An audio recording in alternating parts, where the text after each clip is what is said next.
कधीच नाही चुकणार तुमचे फेवरेट टीव्ही शोज झी5 सोबत, तेही एकदम फ्री। आता एक विचारू का? विचार ना।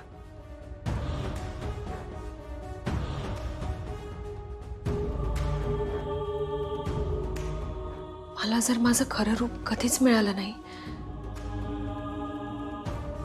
तर आपल्या घरातले मला आयुष्यभरासाठी याच रूपात स्वीकारतील का? मला माझ्या माणसांपासून कधीच लांब जायचं नाहीये। आत्ता हा विचार करूच नकोस। मी काय सांगते ते ऐक। रुपाली आता दिवसेंदिवस आक्रमक होत चालली आहे।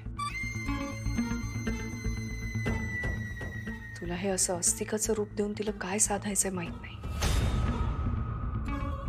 पण तू तिच्यापासून लांब राहा।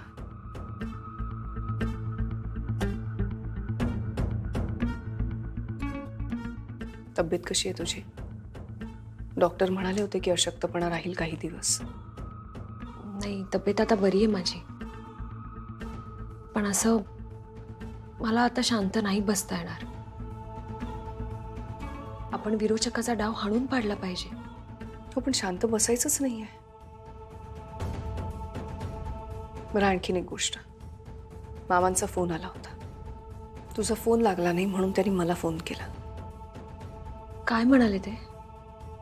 मी सगळं सांगितलं त्यांना। आत्या, पण ते घाबरतील ना? हो, भीती वाटणं स्वाभाविकच आहे, पण त्यांना सगळं सत्य सांगणं गरजेचं होतं। कारण उद्या समजा ते तुला इथे भेटायला आले तर तुला त्यांना भेटावंच लागेल। आणि ह्या सगळ्यात काय करावं हे मलाही कळत नव्हतं,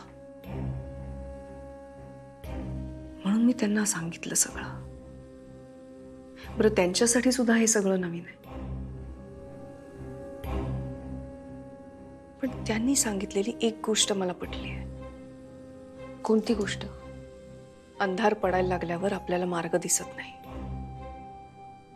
आणि अशा वेळेला देवी आईच आपल्याला मार्ग दाखवेल। तू देवी आईचा जप सुरू कर।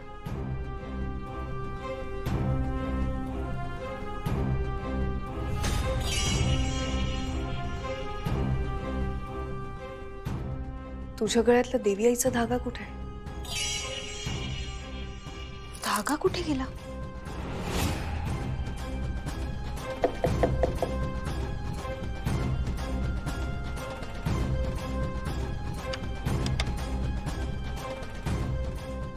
काय झालं साहेब? काही हवं होतं का? तुलाच शोधत होतो। तुझ्या गळ्यातला देवी आईचा धागा।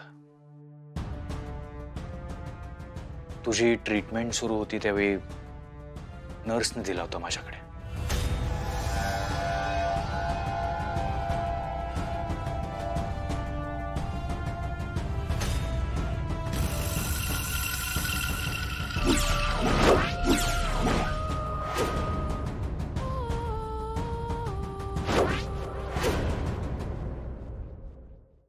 झी5 ॲप डाउनलोड करा आणि पहा सर्व एपिसोड्स एकदम फ्री।